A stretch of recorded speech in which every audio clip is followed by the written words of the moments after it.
Baik, selamat malam semuanya. Bagaimana kabarnya dan semua yang ada di manapun berada, ya. Jadi bagaimana kabar dan semua ini di tahun 2024 ini ya. Jadi semoga selalu diberikan kesehatan, sukses, dan dimudahkan apa yang diinginkan dan semua. Ya, kita berharap semua itu di tahun 2024 ini semoga semua dimudahkan dan dilancarkan dan apa yang diinginkan dan semua ini bisa menjadi apa yang diinginkan seperti itu.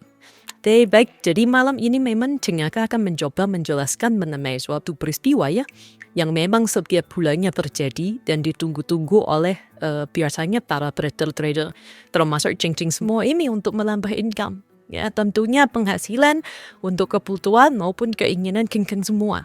Ya. Jadi malam ini akan ada news atau berita di dunia forex atau di dunia reading ya, intinya ada yang mereka sebut namanya non-farm payrolls atau biasa cincin semua bilang NFT atau perubahan tingkat tenaga kerjaan yang memang ada di Amerika sana. Ya, jadi hari ini pertama ya Ceng akan mencoba membagikan trik-trik dan info-info mengenai NFT yang gimana memang akan dimulai dalam waktu beberapa jam dari sekarang ini. Ya, ini tepatnya akan dimulai di jam 20.30 waktu Indonesia Barat atau setengah 9 malam nanti. Ya, biasanya memang di bulan sekitar bulan November hingga bulan April, ya itu nanti memang akan diadakan tanggal 9, tapi selepas itu dimulai bulan Mei sampai bulan November, Oktober-November, maka NFT ini akan lebih awal, di mana memang diadakan di jam 19.30 atau setengah 8 waktu Indonesia Barat, ya seperti itu. Jadi malam hari ini kita akan membahas hal ini secara bersama-sama secara simple, tentunya dengan Cengaka. Oke, mengenai NFT, ya, mengenai NFT. Jadi NFT itu apa sebenarnya? Jadi NFT itu sebagai bisa orang menyebutnya data tingkat ketenagakerjaan di Amerika yang selain dari sektor pertanian memang pemerintahan, rumah tangga dan lembaga-lembaga non-profit lainnya. Dan memang kata ini memperlihatkan statistik pengangguran yang ada di Amerika sana, Ceng semua ya. Jadi yang memang perlu diperhatikan Ceng, data-data tingkat pekerjaan di Amerika itu bisa Ceng pantau di beberapa website yang menyediakan hal tersebut. Jadi Ceng bisa melihat semua data secara aktual, artinya secara update di beberapa website yang sudah mungkin saya sertakan juga di bawah itu Jen ya. Bisa dicek di willilith.forexfactory.com atau di willilith.investing.com. Hanya saja kalau di forexfactory.com ini memang harus menggunakan VPS ya atau VPN. Ya, atau memang kalau susah bisa menggunakan Opera, ya, aplikasi website Opera yang memang menyediakan VPS secara gratis dan Ceng semua bisa membukanya lewat sana. Tetapi kalau Ceng semua ini tidak punya apa itu VPS atau mungkin ribet kalau memang menggunakan VPS, maka bisa menggunakan website investira.com yang memang bisa diakses menggunakan data mobil atau internet Ceng semua. Nah, seperti itu. Dan intinya dari NFT ini, memang untuk di sini memang ada sudut pandang ya yang memang digunakan untuk menjelaskan rilis NFT tersebut, dampaknya bagaimana terhadap mata uang dolar USD melawan mata uang dari negara lain. Jadi apakah rilis gabungnya NFT ini lebih tinggi mungkin dari bulan sebelumnya atau mungkin lebih rendah mungkin daripada bulan sebelumnya. Nah, nanti bagaimana cara membaca datanya, coba Cengaka akan coba mempresentasikan secara simple yang intinya bisa Ceng semua pahami secara mudah. Ya, seperti itu. Jadi, intinya jika memang gaba yang dirilis dalam NFT itu lebih tinggi, dari harga faktual atau harga konsensus dari bulan sebelumnya, ini memang berarti perekonomian atau intinya perekonomian Amerika semakin cenderung naik. Artinya mata uang dolar ini semakin menguat. Hasilnya seperti mata uang lain yang seperti mayoritas lah, misalnya Euro USD, GBP USD, intinya ada nama USD di belakang nama mata uang lainnya, maka akan bergerak cenderung turun karena penguatan dolar Amerika ini tadi. Itu jika siapa yang dirilisnya lebih tinggi, artinya kata actualnya lebih tinggi dibandingkan harga forecast. Itu bagaimana nanti coba saya Jenaka akan coba representasikan, representatifkan. Nah, semacam ini. Pada juga sebaliknya, kalau semisal pasangan dolar tersebut, misalkan dolar terhadap yen Jepang, itu misalkan hasilnya bagus, intinya untuk dolarnya ini lebih, intinya kata dan dirilis lebih tinggi, maka otomatis dolar ini cenderung naik USD terhadap yen. Karena apa? Kan ini naik sekarang yennya ditekan, sedangkan untuk USD-nya ini semakin membaik apabila gap mata uang USD di depan mata uang lainnya seperti USD GBP, USD GHF dan lain sebagainya. Seperti itu lebih kurang ya. Jadi contoh semisal izin ternyata coba presentasikan misalkan di bulan Desember kemarin. Di bulan Desember kemarin ini belum keluar seperti di Januari tanggal 5 saat ini. Jadi masih kosong. Nah ini keluarnya kapan? Dia tepatnya nanti pukul 8:30 waktu Indonesia Barat. Jadi contohnya seperti ini, jika data yang dirilis di actualnya ini lebih besar dibandingkan harga forecast, data forecast, maka hal ini cenderung berpengaruh terhadap perekonomian AS yang baik sehingga otomatis USD menguat. Otomatis mata uang yang berada di belakang nama USD, misal Euro USD, GBP USD, XAU USD seperti kode, itu akan cenderung turun. Kenapa? Karena USD-nya wajib menguat. Maka mata uang yang di depannya akan ditekan turun. Ya, pada juga sebaliknya, kalau USD-nya USD-nya ini di depan, sedangkan harga aktualnya ini bagus nih dibandingkan harga forecast kemarin, maka untuk mata uang yang USD-nya di depan dibandingkan mata uang lain, maka akan naik secara signifikan tergantung dari nilai perbedaannya antara aktual sama forecast. Jadi kalau misalkan ada perbedaan sangat jauh, misal di bulan September ini harganya dari datanya yang keluar 336, sedangkan forecastnya 170, maka ini untuk mata uang XAU USD atau KUD ini cenderung turun drastis karena memang nilai atau data yang keluar lebih besar. Nah, seperti hal ini kita tunggu nanti ya, apabila memang kata yang dirilis aktualnya itu lebih besar atau lebih tinggi dibandingkan forecast, maka kemungkinan besar mata uang yang ada di belakang USD, misal XAU USD, Euro USD, maka akan turun. Tetapi berbeda sebaliknya. Ya, seperti itu. Nanti coba pelan-pelan saja, coba Jenaka akan ilustrasikan juga di chart yang dimana nantinya bisa membuat Jeng semua ini bisa cukup paham. Oke? Nah, oh ya, seperti inilah bagaimana keluarnya akhirnya data-data rilis itu untuk NFT, apakah memang setiap hari atau setiap minggu. Ya, jadi NFT ini memang setiap bulannya memang ada, data setiap bulannya memang ada, di mana memang NFT ini terjadi setiap bulan. Seringnya itu biasanya di minggu pertama di awal bulan, di hari Jumat. Ya, jadi pernah sekali sih di minggu kedua, tapi hanya itu jarang sekali terjadi.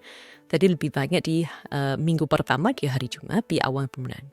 Contoh hari ini tanggal 5 Januari 2024. Nah, ada sisi pastinya ada peluang dan risiko yang memang semua harus ketahui ya sebelum memang memasuki market, apalagi bersamaan dengan news.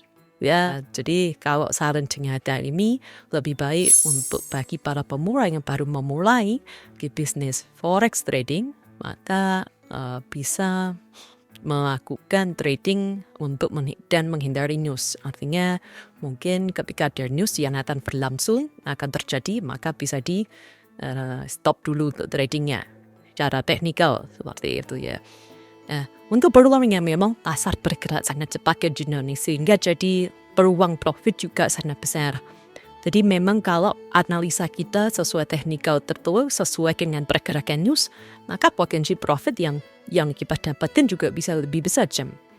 Tetapi kebalikannya, memang karena pergerakan market atau pasar ini sangat cepat, jadi peluang loss itu juga besar. Ya sangat mungkin terjadi slippage ya di setiap broker. Jadi nanti jangan salahkan brokernya tiba-tiba sepertinya melebar. Berpikir serius atau mungkin wah ini kok bisa dapat stop loss wakil harga itu belum kena stop loss. Biasa-biasa seperti itu tetapi memang di ketika menjelang news atau news itu terjadi maka ada slippage atau pergerakan harga yang sangat kencang, tetapi itu hanya di awal-awal ketika market bergejolak. Ya enggak seterusnya jadi ketika mungkin news itu berlangsung dalam waktu 2-3 menit maka mulai harga itu akan kembali atau seperti itu akan kembali normal lagi. Ya apalagi newsnya selesai maka akan seperti juga akan kembali normal. Nah memang rentan kegagalan eksekusi dari broker karena pergerakan harga tinggi. Ada beberapa memang broker yang mengamankan karena kliennya ini lebih oke. Kita berikan leverage yang jauh lebih tinggi karena untuk lebih pengaman dana klien. Apalagi juga broker yang memang menyediakan di mana ketika eksekusi itu kadang-kadang menggunakan slippage yang karena memang dari liquidity provider yang kita nggak bisa menyalahkan ya karena ada liquidity provider yang memang menjalankan market di sana. Jadi ada betul-betul ada pergerakan yang sangat kencang sehingga untuk hal tersebut itu bisa kita hindari. Semisal kencing mau aman maka biarkan pergerakan itu kencang dulu, baru ketika sesuai dengan teknikal atau analisa cincin semua baru cincin semua bisa masuk atau entry ke market. Seperti itu berjalan. Ya jadi pelan-pelan saja Nabi coba nanti kita akan bersama-sama ya mencoba menanalisa bersama di beberapa pair, tetapi tepatnya ini lebih ke pair cool yang memang mayoritas banyak yang cengaga tahu loh ya, itu banyak trader yang memang suka di cool. Ya oke. Ada teks dan kriteria dari cengaga yang memang bisa ikut bimbingan. Tapi gak bisa, artinya tidak harus diikuti dan dipatenkan oleh cincin semua, enggak. Karena ini hanya solusi dari cengaga supaya nantinya cincin semua juga bisa memperhatikan dana yang digunakan atau kapan akan masuk market dan akan kapan keluar market. Seperti itu. Ya, jadi selalu analisa terlebih dahulu beberapa jam sebelumnya, apalagi kalau bagi pemula, jadi coba sering-sering cek di 2 website yang saya sampaikan tadi, Forex Factory atau investing.com, supaya menghindari jam-jam berbicara dengan news. Ya, supaya lebih baik trading sesuai dengan technical atau analisa cincin semua. Ya, memang karena berisiko sangat tinggi, yang pertama, cincin semua bisa berkerus karena memang tidak sesuai analisa. Analisanya mau naik, tapi newsnya ternyata untuk dapat uang tersebut jelek atau turun, sehingga otomatis berbeda dengan analisa cincin semua. Siapkan dana sesuai budget masing-masing ke akun kosong, tidak dicampur dengan akun sehari-hari. Kalau bisa, cincin semua punya 2 account on. Misalkan 1 on untuk memang kebutuhan, 1 on untuk memang kanan. Ketika memang diperlukan untuk injek. Ini pinjam ketika mungkin kosong, ketika ada profit baru dipindahkan di sana. Jadi memang mungkin dibuat disiplin. Biasanya jangan ada seperti itu untuk melakukan perhitungan. Jadi mana untuk kebutuhan semisal, jangan ini mau beli atau untuk sama anak nih, uang sekolah anak sendiri. Ada juga untuk dana cadangan, misalkan perlu injek, ya. Apa yang ketika memang kosongnya itu memang untuk membuat akun, di mana akun itu memang cengaga buat memisahkan profit yang memang sudah cengaga dapatkan. Itu hanya sebagai alternatif solusi lah. Ya, tetapi tetap kembalikan lagi ke cincin semua. Enaknya, nyamannya bagaimana. Oke, gunakan broker yang memiliki reputasi breaking news yang baik, yang bagus. Ya, jadi ada memang gunakan juga kenali broker tersebut memiliki regulasi yang baik, reputasi baik. Nggak hanya withhold cepat, nggak hanya deposit cepat, nggak hanya itu, tetapi untuk pergerakan market juga membuat cincin semua breaking dengan nyaman. Seperti itu. Jadi bila memungkinkan, gunakan tipe akun spread rendah. Ya, karena memang jarang sekali ada slippage, walaupun ada slippage, tapi nggak sebesar di pair yang punya spread yang jauh lebih besar dibandingkan spread yang merendah tadi. Misalkan ada yang standar, ada yang pro gitu kan, dibandingkan yang zero mungkin seperti itu. Nah, apabila diperlukan, bisa gunakan script untuk membuka dan memposisi ketika news terjadi. Juga ada beberapa script, ya itu script bisa cincin dapatkan di komunitas breaker, baik di Facebook atau komunitas di lainnya. Mereka punya menyediakan script untuk open posisi dan close posisi secara bersamaan. Misalkan ada 3 posisi nih, sedangkan kalau news kenceng banget nih pergerakan, cincin semua bisa mengakali menggunakan script sehingga otomatis tertutup semua, tinggal sudah profit semua. Ya, seperti itu. Intinya apa, jangan seragam, jangan overload.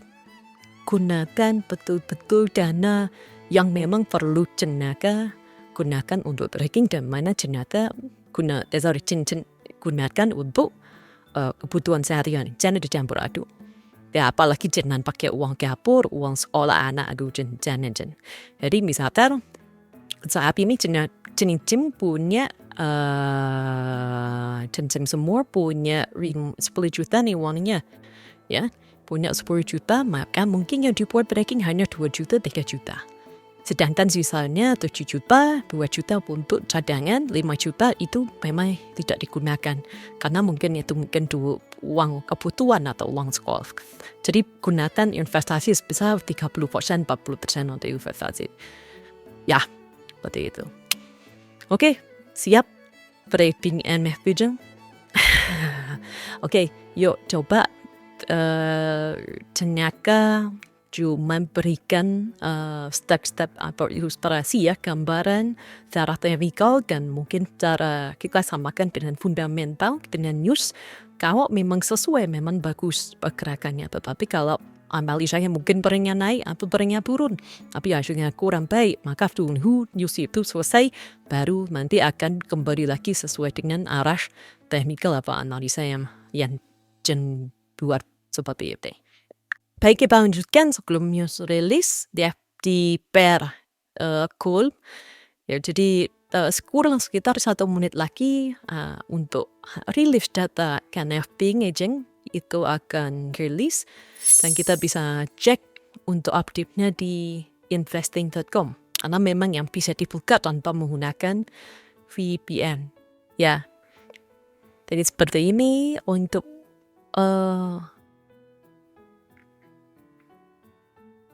kita coba lihat.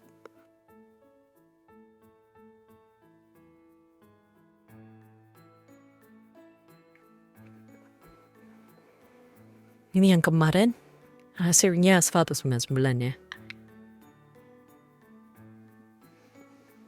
Oke, setelah 9 kita akan refresh. Jam maka coba refresh dan hasilnya bagaimana belum keluar. Belum keluar. Kita refresh lagi. Sudah keluar, baik. Jadi untuk hasilnya lebih tinggi, jadi otomatis untuk pair di depan ya yang di belakangnya USD Chen, maka akan turun karena di sini ada peningkatan yang cukup besar dibandingkan bulan lalu, yakni 170. Oke. Di sini ada 216. Oke, ya. Jadi kita lihat chartnya juga mulai menurun. Kalau Chen mau juga open posisi silakan, cuman ini hanya dia juga mulai bergerak Chen. Kan kepul kesini.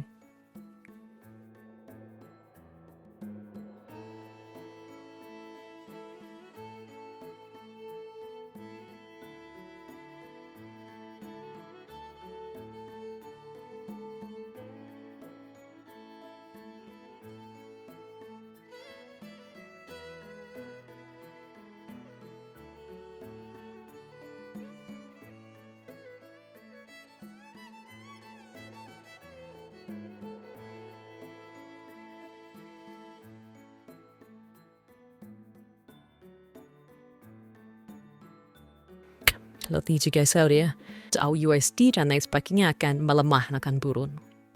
Seperti ya kita yang kendati muka sesuai dengan analisa. Nah, untuk berdekatnya, kita ceknya di lebih kecil lagi, di daily, ya. Oke, di daily ini sudah mulai turun. Terdekatnya di area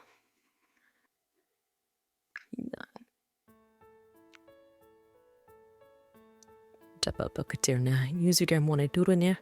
Ke area ini, ke area support, ya.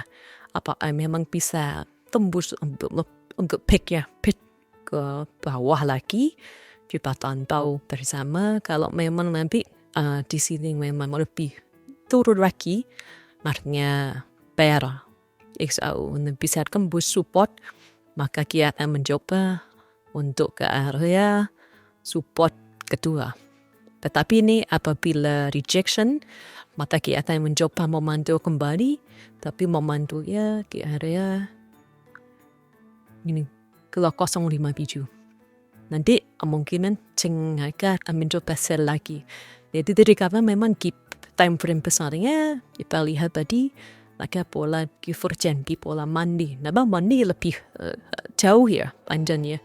Tapi secara garis besar kita bisa lihat walaupun memang peran di daily mencoba naik. Tetapi kalau memang dia bisa embus atau pick up di area ini, area 201, maka bisa lanjut untuk turun.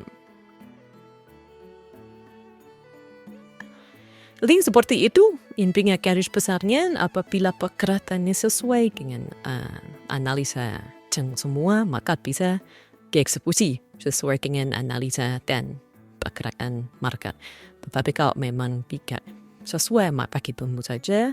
Apabila pick up sampai menembus area resisten yang atas, maka mungkin bisa cut loss dan bisa mengambil posisi buy seperti itu. Oke, kita lihat bersama nantinya. Intinya gunakan gun yang wajar sesuai dengan model. Jangan terburu atau ingin menginginkan profit yang besar. Fokusnya di sana tanpa mempedulikan stop loss ya. Seperti itu. Ya, ini saya akan coba cek berikan area good profit dan stop lossnya di area atas, di area resisten.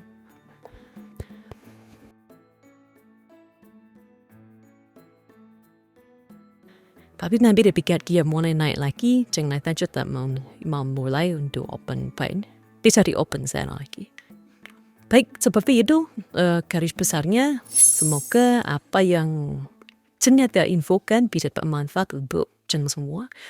Selamat berinvestasi, selamat trading, dan gunakan dana yang aman untuk trading. Selamat malam, sukses selalu untuk semuanya.